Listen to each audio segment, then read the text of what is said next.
De cara a cara. Bueno, estamos viendo una temporada en este último mes previo a las elecciones, ya estamos prácticamente a un mes. Vivimos y comenzamos ya la temporada de debates. Hoy mismo hemos tenido dos debates en dos distintos medios.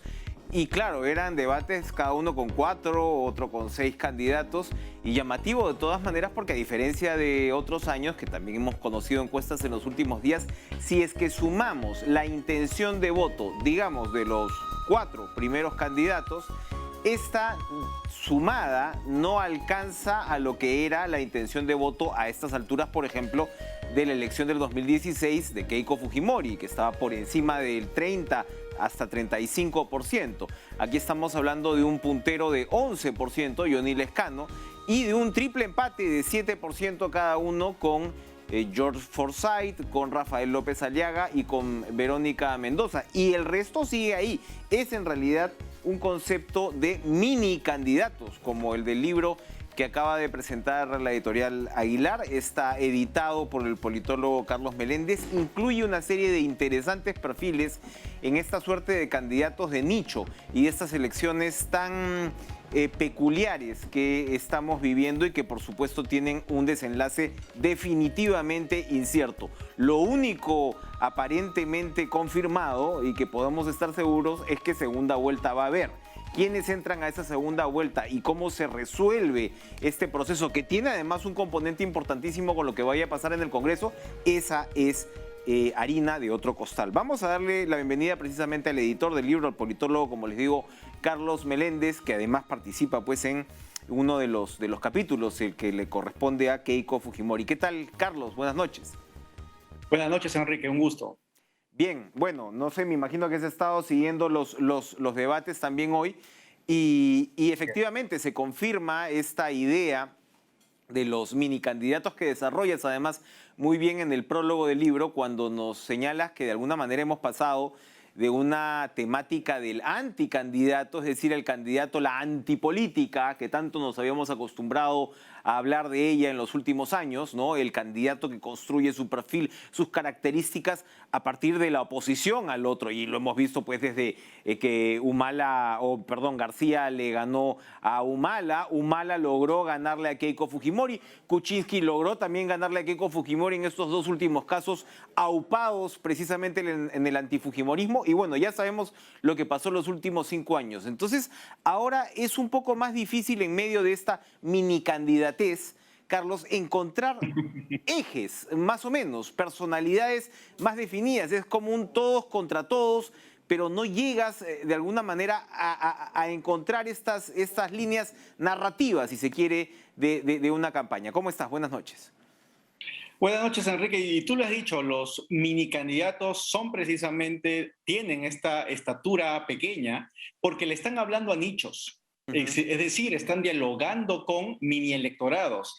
Han dejado de hablarle al gran electorado, al electorado centrista, al peruano promedio, y más bien se han dedicado a han sectorizado, por decirlo de un modo, el gran electorado. Entonces, este escenario de hiperfragmentación agudiza y promueve e incentiva que los candidatos le hablen a determinados grupos reducidos. ¿Por qué?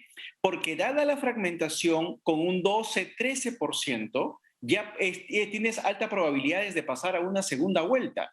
Entonces no tiene sentido hablar de discursos moderados, sino más bien de intentar narrativas más radicales, tanto de izquierda como derecha, liberales, conservadoras, y eso es lo que tenemos en el mercado electoral por ahora, ¿no? Así es, y narrativas, digamos, comenzando con el puntero que en el libro pues se señala un poquito, es esta revisión de Acción Popular como esta suerte de membrete de lo que se señala como señoritos limeños de un lado, líderes feudales de provincia, por ponerlo de alguna manera, de otro lado, que están esperando su turno, que es en parte lo que le ha pasado a Lescano ahora. La promo anterior era nada menos la del señor Merino de Lama, que ya sabemos cómo terminó, ¿no? O cómo se emplazó. Y bueno, Lescano es un hombre pues que sin duda tiene pues una trayectoria más importante que la del propio Merino, pero claro, tampoco pertenece de alguna manera a ese origen, ¿no? Acciopopulista. Y cuando uno conversa con Lescano, Lescano te dice pues, bueno, aquí están mis colaboradores y no los conocerán, pero ahí están, ¿no? Y claro, no ves el esfuerzo en otras elecciones, por ejemplo, de los famosos jales, ¿no? Uno esperaba a los Claro. jales que te fuera de alguna manera abriendo la cancha. Aquí, como señalas, esta suerte de parcelamiento electoral le da a un candidato incluso la ventaja de decir, bueno, esto es lo que hay, tómenlo, déjenlo. Pero de todas maneras, con Acción Popular se ve un poquito de lo anterior, ¿no? Y llama la atención además que un partido tradicional, cuando se suponía que habían sido todos pulverizados, esté en esta relativa punta, ¿no? Porque un escenario fragmentado, un partido de mediana estatura como Acción Popular, a pesar de su tradición, puede tener capitales interesantes. Y Johnny Lescano lo sabe. Johnny Lescano sabe que el partido Acción Popular tiene elementos más positivos que negativos. Tiene elementos positivos porque tiene una gran marca partidaria, una marca reconocida por gran parte del electorado. Tiene organización, tiene autoridades subnacionales, tiene 3 presidencias regionales, Cajamarca, Huánuco, Cusco, tiene alcaldías, ¿okay? Lo cual le va a permitir justamente hacer una campaña y tiene activistas, tiene militantes, tiene seguidores. Él quizás no dialoga, no moviliza a los militantes, a los correligionarios axipopulistas, pero porque estos automáticamente van a colaborar con la posibilidad de volver a un gobierno nuevamente. Johnny Lescano tiene...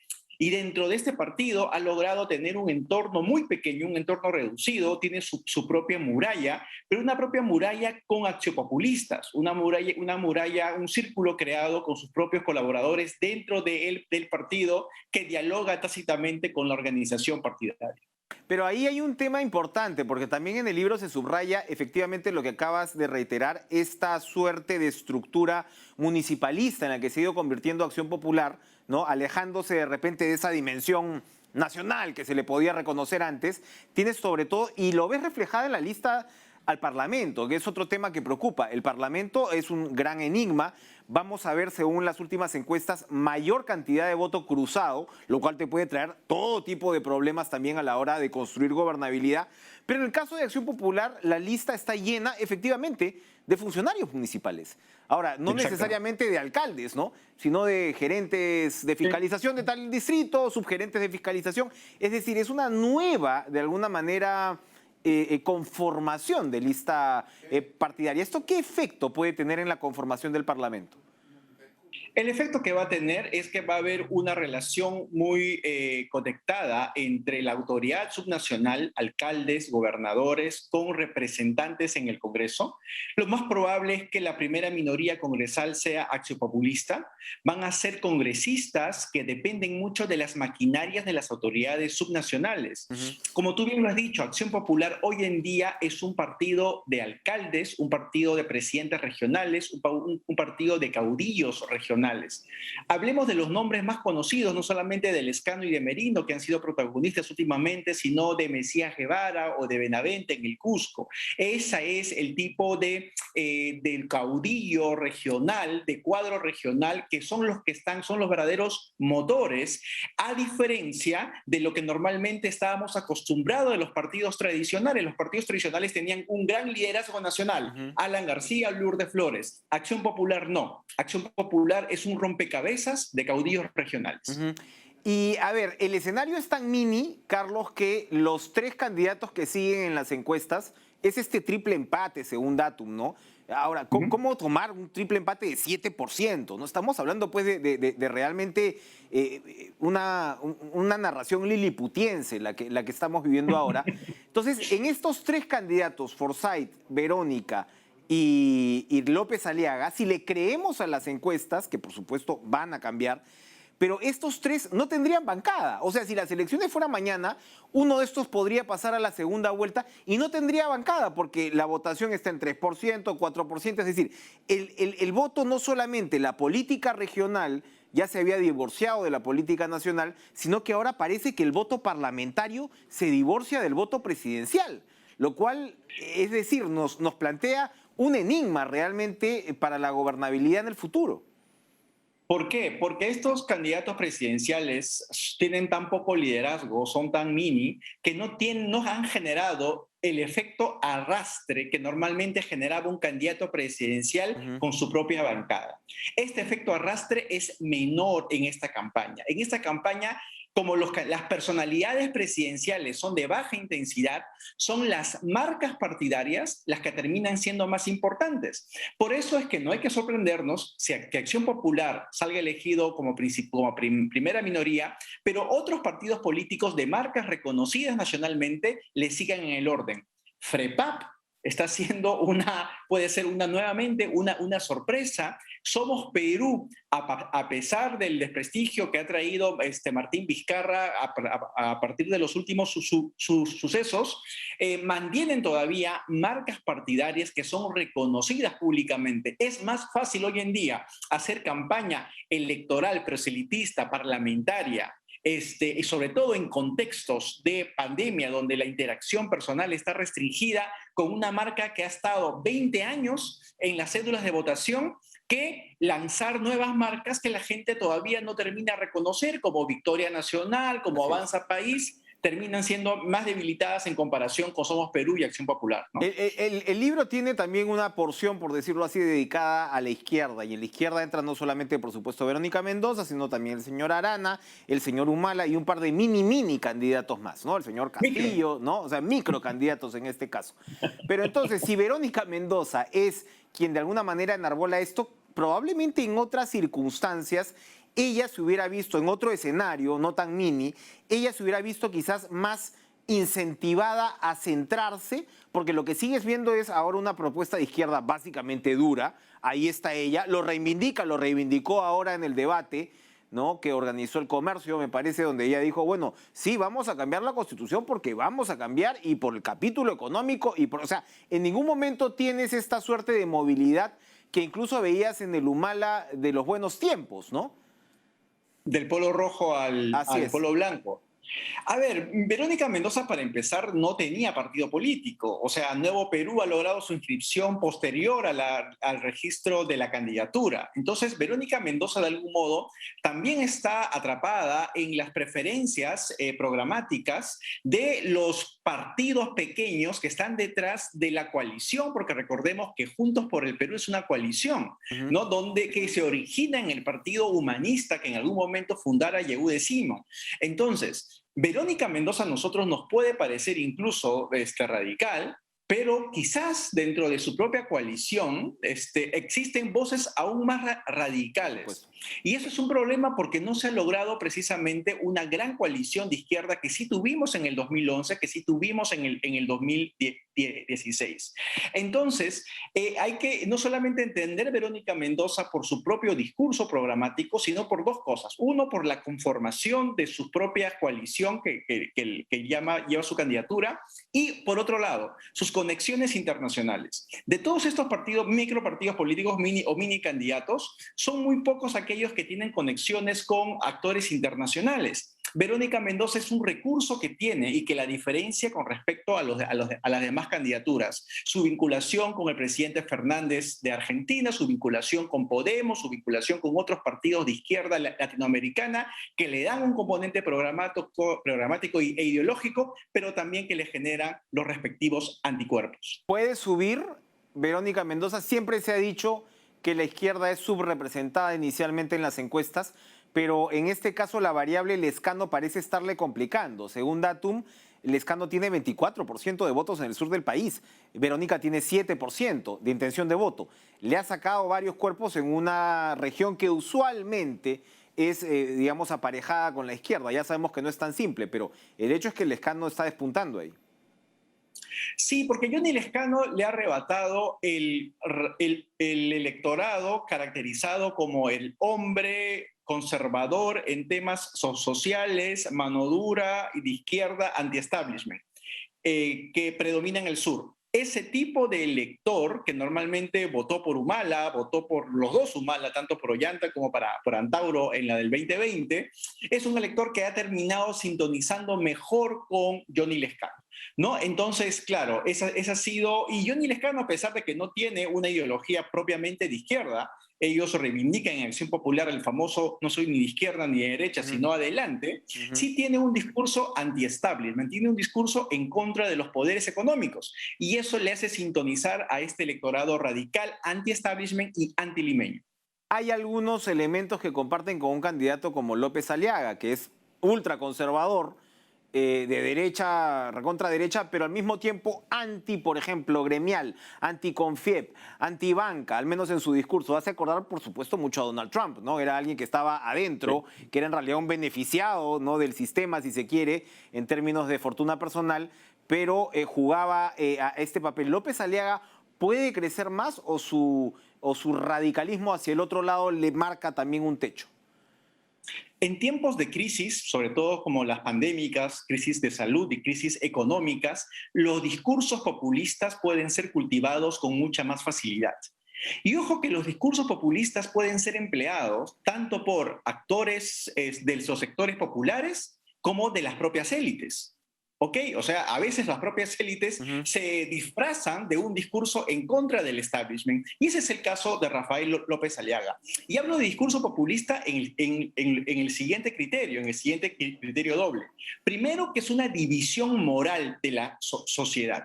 Las élites son corruptas y el pueblo es honesto. A pesar de que puedo pertenecer a la propia élite, la disfrazo de una élite corrupta y yo me disfrazo de estar opuesto a esa élite. Y eso es lo que está haciendo López Aliaga al tratar de estigmatizar los poderes económicos con los cuales él mismo ha hecho negocios con anterioridad. Por supuesto, por supuesto. Ahora, Forsyth, ¿tiene posibilidad de repuntar? Él estuvo como un tímido puntero también con las limitaciones que conocemos y ahora, bueno, está peleando ese segundo puesto según la encuesta. Forsyth y otros candidatos como Julio Guzmán, por ejemplo, como Daniel Salaverry también, tuvieron una lectura inapropiada de el centro, ¿no? Se exige que la mayoría de peruanos nos ubicamos ideológicamente en el centro y eso significaba o implicaba buscar una moderación o simplemente no posicionarse en temas tan importantes y solamente confrontar contra el establishment. Pero lo que prende en el Perú es una confrontación con el establishment de manera ideológica. O sea, tú puedes confrontar con el establishment, por ejemplo, desde un discurso conservador en lo social, como López Aliaga, desde la izquierda proponiendo una nueva constitución, pero no puedes confrontar al establishment desde el centro, desde la moderación. Y es por eso que Forsyth, que Julio Guzmán terminan pues perdiéndose en esta confrontación entre candidatos más radicalizados, ¿no? Ahora, para ir terminando, porque en realidad si pasamos por todos los minicandidatos nos tendríamos que tomar 2 o 3 programas. El capítulo que tú desarrollas en el libro es el de Keiko Fujimori. Entonces, claro, Keiko Fujimori ha pasado de este 35%, ya sabemos lo que ha sido este quinquenio, que además del tema Lavajato tienes que añadirle la pandemia, pero por momentos no parece que Keiko Fujimori ya está muy complicada en el sentido que si antes tenía que confrontar, o mejor dicho, interpretar el legado que conllevaba su apellido, ahora a eso tienes que sumarle interpretar y evaluar su propio legado. Keiko Fujimori estuvo al frente, bajo control completo, del Congreso anterior, del Congreso disuelto. Eso le complica más las perspectivas, bajar de 35, 36% en su caso a 7 o a 6%. Es duro, ¿no? Keiko ha pasado de ser la política mujer más poderosa de este país a tener una bancada inédita en el Congreso a ser una mini candidata. Y eso por los propios errores que cometieron no solamente ella, sino su organización política.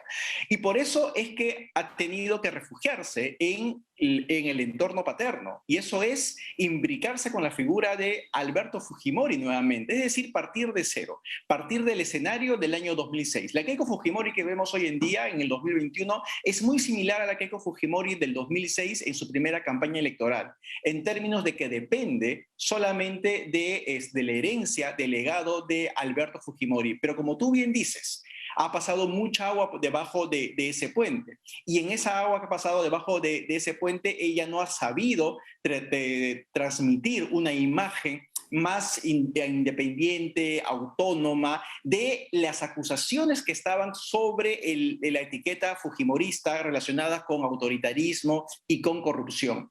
Sin embargo, Keiko Fujimori y Fuerza Popular están apelando a algo que quizás ellos tengan y no el resto de candidatos, que es un votante oculto. El voto oculto es la esperanza dentro de este doble fracaso que ha tenido el Fujimorismo, doble fracaso en términos personales de sus liderazgos y doble fracaso al momento de no poder tentar una agrupación política institucionalizada. El voto escondido que antes era, digamos, cantón de los apristas. Sí, es que es eso precisamente. El aprista ganaba históricamente porque lograba atraer al apristón, ¿no? El fujimorismo duro siempre ha estado alrededor de un 7 o 8%, solo que el fujimorismo siempre ha tenido un fujimoristón, para decirlo en la analogía con el apristón, ¿no? Y eso es lo que ha perdido el fujimorismo, ese fujimorismo light, que antes votaba por el fujimorismo tapándose la nariz, hoy lo ha perdido y lo que anhelan ellos es recuperar una porción que les permita pasar a segunda vuelta dentro de ese electorado. Y ojo que con fujimoristones entre Hernando de Soto y López Aliaga, lo cual le complica más la cancha. Porque los fujimoristones se han ido, pues los fujimoristones se han ido precisamente a estas dos candidaturas que están apelando a ese fujimorismo light que está en el electorado todavía, y en algunos incluso con Urresti, ¿no? Esta torta, esta pizza, vamos a tener que partirla en muchas porciones todavía de aquí a abril. Nada está dicho, efectivamente. Increíble, Así increíble. Es. Felicitaciones, Carlos, por el libro. Gracias por estar con nosotros esta noche. Carlos Meléndez, politólogo, editor del libro Mini Candidatos. Vamos a ir a una pausa y vamos a seguir leyendo otro tipo, por supuesto, de cifras que no son las de las encuestas, sino las del COVID. Vamos mejor, vamos peor, cómo avanza el proceso de vacunación. Conversamos con Rodrigo Parra, ingeniero electrónico y analista de datos. No se muevan.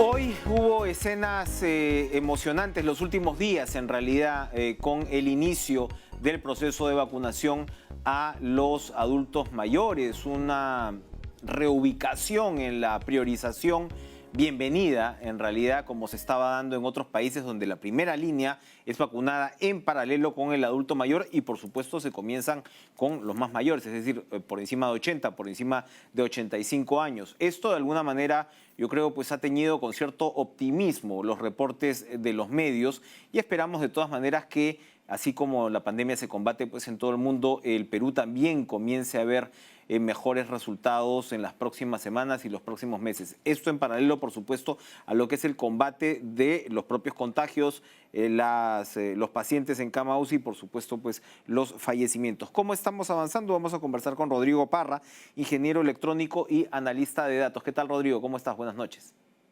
Buenas noches, Enrique. Gracias por la invitación. Bueno, comenzamos con este cuadro de positividad que me llamó la atención según la sala situacional del COVID. A ver si nos ayudan. La positividad diaria en pruebas moleculares. Estamos hablando, bueno, y hay uno todavía donde se ve más el contraste. ¿Estamos entrando en una suerte de descenso o nos arriesgamos a continuar en una meseta, Rodrigo? Bueno, técnicamente hablando de positividad por pruebas moleculares, es un descenso desde la primera semana de marzo, donde teníamos un 19 a 20% de positividad en promedio, ¿no? Y al día de hoy ya estamos llegando al 15%. Esto todavía es alto en valor, pero definitivamente estamos disminuyendo. Habíamos llegado incluso a tener 21 o 22% en el mes de febrero, en quincena, si no me equivoco. Entonces, esta tendencia se mantiene y se mantiene sobre todo en Lima. Bien, entonces esperaríamos que ojalá se vaya sosteniendo esa tendencia, porque claro, digamos, hacia finales de la primera ola ya hablábamos de un descenso realmente pronunciado, ¿no? Eso todavía no lo estamos viendo. No, todavía no estamos llegando a ese punto. Al finales de la primera ola llegamos a tener de 4 a 5%, ¿no? Entonces, todavía estamos lejos de ese valor. Definitivamente es un descenso que se está manteniendo en la última semana, en las últimas casi 2 semanas. Esperemos que se mantenga con este mismo ritmo con el que estamos viendo. Semana a semana se está apreciando cierta reducción y esperemos llegar a este 4 o 5% que tuvimos en noviembre. Bien, ahora hay por supuesto también otros números, a ver si los podemos ir viendo. el número de fallecidos, ¿no? Lamentablemente que siempre nos toca informar. Entonces, claro, vemos también lo que pareciera, Rodrigo, el inicio de un descenso. Claramente, pues veamos el contraste de lo que fue entre octubre y enero, ¿no? Que efectivamente, pues, se había realmente casi, ¿no?, normalizado hasta que arrancó esta segunda ola con tanta fuerza y pareciera, ¿no?, pareciera que esto podría bajar, pero si comparamos con lo que fue la cresta de la primera ola, en un momento también hubo pues un descenso alrededor de julio y vemos que volvió a subir, todavía lamentablemente un estirón más y recién ahí comenzó a bajar. ¿Nos dice algo positivo esta curva? Es un descenso, como bien dices, esto no quita de que vuelva a crecer nuevamente como ocurrió en la primera ola durante el mes de julio propiamente. Durante todo el mes de febrero estuvimos en un promedio superior a 200 fallecidos confirmados por COVID y ya en la última semana esto ha empezado a reducirse. Incluso ayer se reportaban 119 fallecidos, que sigue siendo alto, ¿no? Pero una gran diferencia con los 200 que se reportaban a diario. Ya son en promedio 180 los que se reportan diariamente, está bajando lentamente. Igual vemos un descenso en fallecidos por toda causa, que esto es según análisis de SINADEF, que nos da la cifra de fallecidos confirmados, sospechosos, probables y en general por toda causa, que también está arrojando un descenso. Ahora, si digamos, ¿cuáles son los hitos que estaría marcando este relativo descenso? Las medidas tomadas por el gobierno, estas cuarentenas focalizadas, esta división entre regiones de riesgo extremo, donde ahora mismo estamos viviendo otra vez pues inmovilizaciones los domingos, a pesar de que se ha abierto el resto de la semana. ¿Esto indicaría que las medidas han estado relativamente bien encaminadas? Podríamos decir que sí, si lo asociamos dentro de la ventana de tiempo que ha durado la cuarentena durante el mes de febrero. Durante febrero se notó ya una desaceleración de fallecidos, una desaceleración de positividad, de ocupación de camas, de hospitalización, y ya en febrero se empieza a notar un ligero descenso, ¿no? Entonces sí podríamos asociar esto por la cuarentena en la ventana de tiempo que duró. Tenemos unos números más, a ver, producción, por favor, si nos pueden ayudar. Camas UCI, que es un indicador siempre pues terriblemente dramático, a ver si lo podemos ver, la ocupación de las camas UCI. Bueno, estamos hablando de apenas 115 camas UCI disponibles, ¿no? 2.191 ocupadas en realidad, ¿no? Y por supuesto ahí vemos también la situación de camas de hospitalización en general. ¿Cómo ha ido evolucionando este rubro, Rodrigo? Respecto a las camas UCI, la capacidad total ha ido en aumento. Ya son 2.300 camas totales que tenemos, pero igual la demanda sigue siendo mayor, ¿no? En los últimos 2 meses, incluso desde enero, la cantidad de camas disponibles a diario siempre ha sido entre 100 y 120 por día. Entonces, en este indicador todavía no vemos ningún descenso. A medida que aumentan camas se están ocupando. Donde sí vemos una reducción son en las camas de hospitalización, ¿no? Que no son de cuidados intensivos. En este tipo de camas sí hemos visto una desaceleración desde el mes de febrero y ya en los últimos días incluso una ligera disminución. Entonces, ya la reducción de positividad, reducción de fallecidos confirmados, reducción de hospitalizaciones, esperemos que también el último indicador, que son camas UCI, también empieza a descender para hablar en general que hay un descenso en todos los indicadores. Y estas son las curvas que esperamos que desciendan y hay otras curvas que esperamos que más bien se incrementen, que lleguen a un pico, que es el de la de la vacunación. Evidentemente estamos muy sujetos, ¿no?, a la disponibilidad de vacunas. Llegó pues este primer lote de Sinopharm, este segundo cargamento de Sinopharm, y luego hemos comenzado a recibir casi por cuentagotas las vacunas de Pfizer, que tiene que ver además este cuentagotas con el tema de la cadena de frío, que ya sabíamos que era bastante complicada de mantener, así vengan con los famosos coolers. Igual el sector público tiene que poner una cadena de frío y eso explica en parte este tema de los 50.000. Ahora va a venir un poco más, 117.000 por el lado de COVAX Facility, y vemos cómo se están aplicando a diario. Una cosa es las vacunas que llegan y otra la capacidad para aplicarlas lo más rápido posible. ¿Cómo observamos esta? Bueno, esto sí parece un poco una montaña rusa que tiene que ver, por supuesto, con las vacunas que se van acabando y las que vamos recibiendo.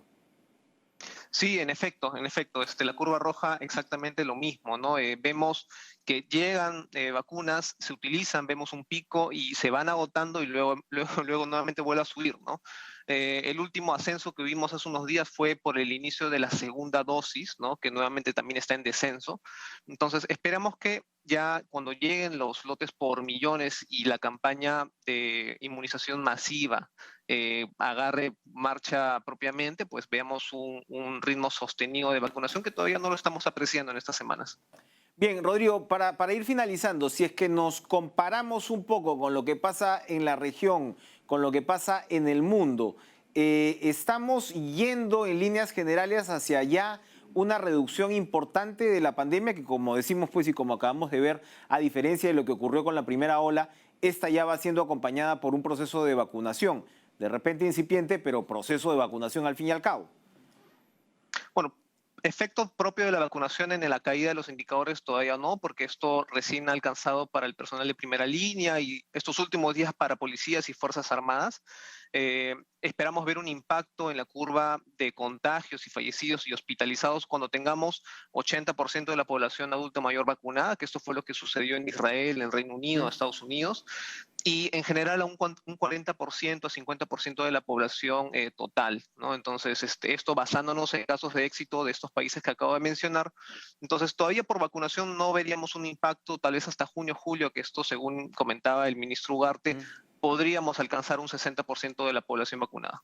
Claro, que, creo que lo conversamos en una anterior ocasión cuando todavía los adultos mayores estaban programados para comenzar la segunda fase, es decir, avanzar con casi 1,5 millones de personas antes de llegar a los adultos mayores.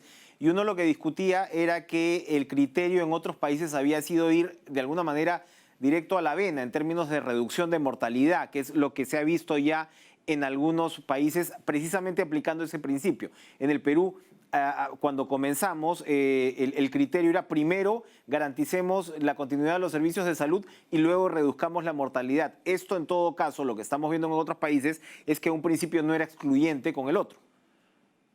Correcto, sí. Entonces, estamos adoptando la estrategia de primero vacunar a la población adulta mayor, ingresarlos en esta fase junto con el personal de primera línea. Si no me equivoco, son 4 millones la cantidad de personas que están dentro de este grupo etario. 4,4 millones. Correcto, entonces a esto apuntamos, ¿no? Vacunar al menos a un 80% de esta población para que las curvas de esta población etaria empiecen a disminuir. Esa es la población en todo caso más vulnerable. Gracias, Rodrigo Parra, ingeniero electrónico, analista de datos, por acompañarnos esta noche en Cara a Cara. Vamos a ir a una pausa, pero regresamos con Leonardo Inga, congresista de Acción Popular, presidente de la Comisión COVID-19 del Congreso. Controversias con la vacuna de Sinopharm, críticas a versiones preliminares en realidad sobre estudios que pueden traer consecuencias y por supuesto todavía el desfile de los vinculados al vacunagate por el Parlamento. Volvemos.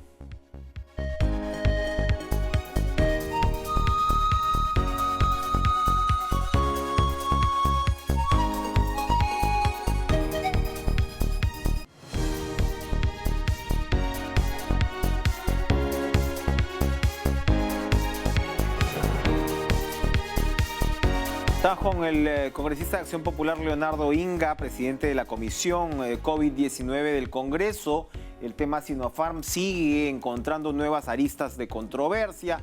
Más allá del famoso vacunagate que está en investigación y en desarrollo, pues lo que estamos viendo ahora también es que se dio todo un debate, se ha dado todo un debate encendido en realidad por la propagación de estudios que indicarían, ¿no?, una baja efectividad. Ya se ha dicho en todos los idiomas, en realidad, que estos son estudios preliminares y que habrían sido presentados pues de manera tendenciosa, pero esto podría traer pues consecuencias para el proceso de vacunación y la confianza incluso que la población podría tener. Entonces, congresista, gracias por estar con nosotros. Con respecto a lo que se ha avanzado en la comisión, ¿qué sabemos de cómo se desarrollaron entonces estos ensayos clínicos con respecto a la eficacia de la vacuna? ¿Qué tan seguros estamos por el lado de la vacuna china? Buenas noches. Muy buenas noches, Enrique. En el tema relacionado a los primeros informes sobre la eficacia de la vacuna de Sinopharm, estos informes preliminares, como lo ha mostrado la Universidad Cayetano Heredia, han llevado a ver que la cepa de Wuhan en el país pues, no está dando buenos resultados. Son ensayos preliminares, pero ya la Universidad Cayetano ha solicitado o está solicitando el permiso necesario al Instituto Nacional de Salud para poder inocular tanto a los voluntarios que recibieron placebo como a los que recibieron la cepa de Wuhan. Entonces, esto es un tema preliminar. Lo otro hay que entender que este informe hace referencias a eficacia con la positividad de PCR.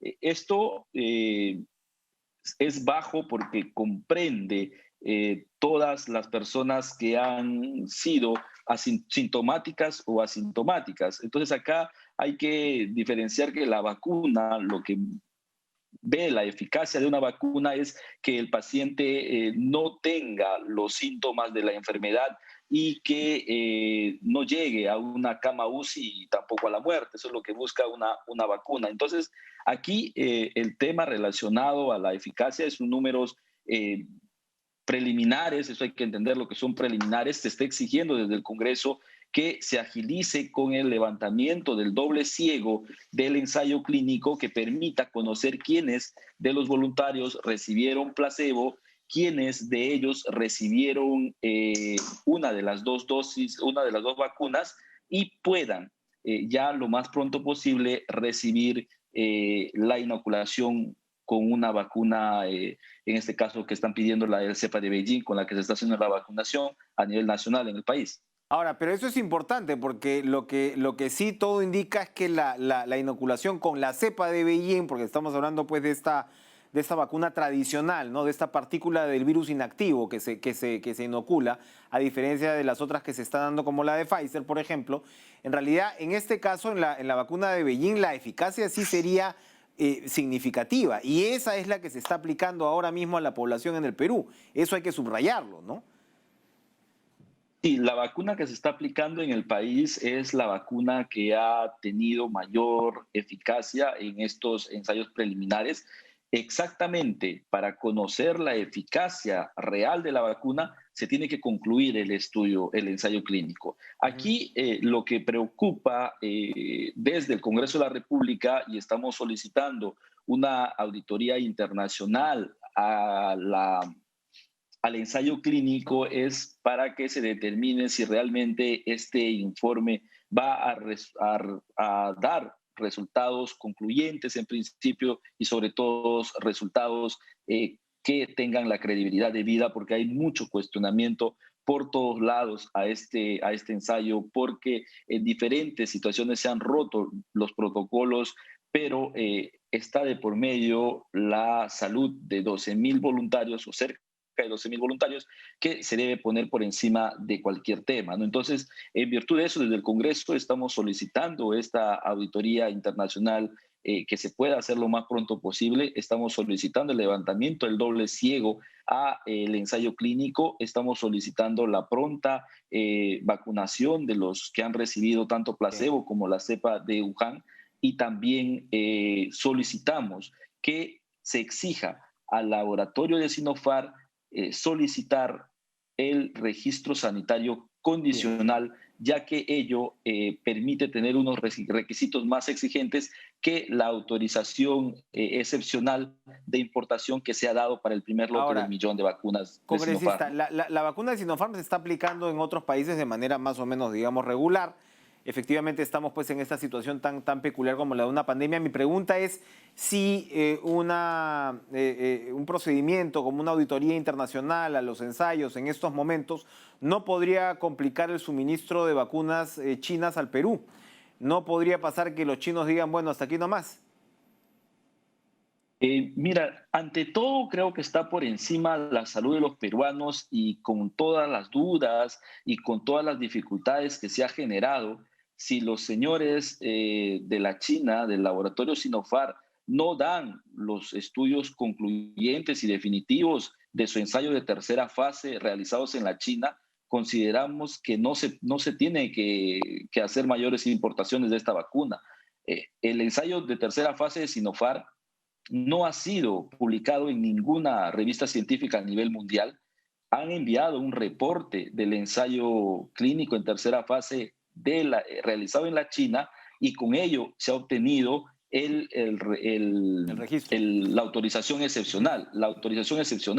Entonces, lo que se pide es que soliciten el registro sanitario condicional para que pueda la autoridad, en este caso el DIGEMIT, pueda hacer el seguimiento de estos estudios y también velar por las buenas prácticas de manufactura que garanticen un producto de calidad, y en ello tener justamente la seguridad, como lo ha hecho, por ejemplo, Pfizer. Ha solicitado su registro sanitario condicional y sin ninguna dificultad. Y ahora estamos recibiendo los primeros lotes. Similar tiene que ser también el laboratorio de Sinopharm. Se ha cuestionado mucho al Congreso el año pasado de que por la demora de la aprobación de este registro sanitario condicional se había retrasado las compras. Y esto ha quedado hoy desmentido, porque con una autorización excepcional ha podido entrar 1 millón de dosis de vacunas de Sinopharm.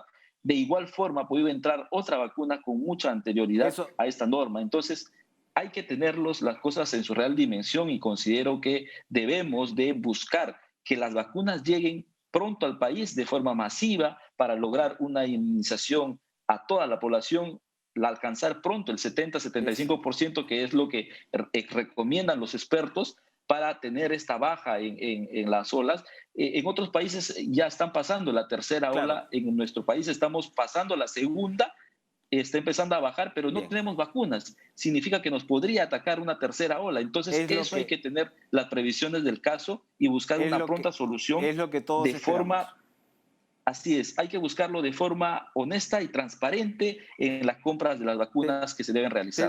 Tenemos solamente un par de minutos. Hay, por supuesto, otros temas relacionados con el de VacunaGate, pero este caso de coyuntura era el que ameritaba nuestra conversación, y yo quería preguntarle más bien sobre las declaraciones de Rafael López Aliaga a partir de este caso del que estamos hablando, donde él dijo que había que vacar al presidente Sagasti y que había que poner en su lugar a Otto Gibovich, por cierto, congresista y militante de Acción Popular. ¿Cuál es su opinión al respecto? No compartimos la opinión vertida.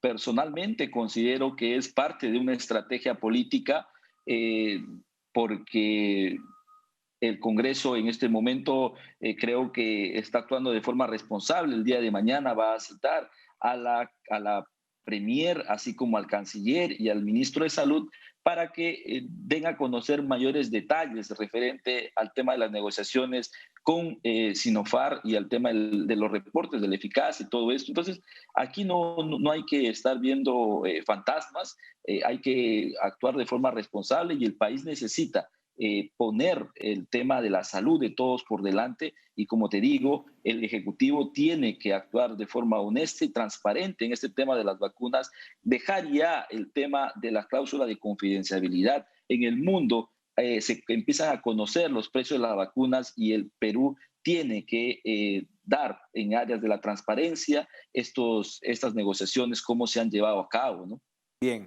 Bien, Leonardo Inga, presidente de la Comisión COVID-19 del Congreso Parlamentario, gracias por estar con nosotros esta noche en Cara a Cara. Muchas gracias. Vamos a ir a una pausa y regresamos con lo último del programa.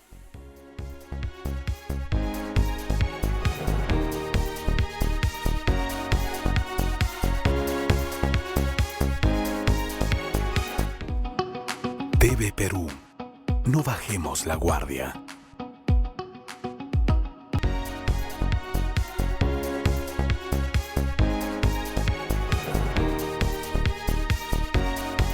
Bien, por hoy nos despedimos. Sigan ustedes en la programación de TV Perú, no bajen la guardia, y nos reencontramos mañana en Cara a Cara. Buenas noches.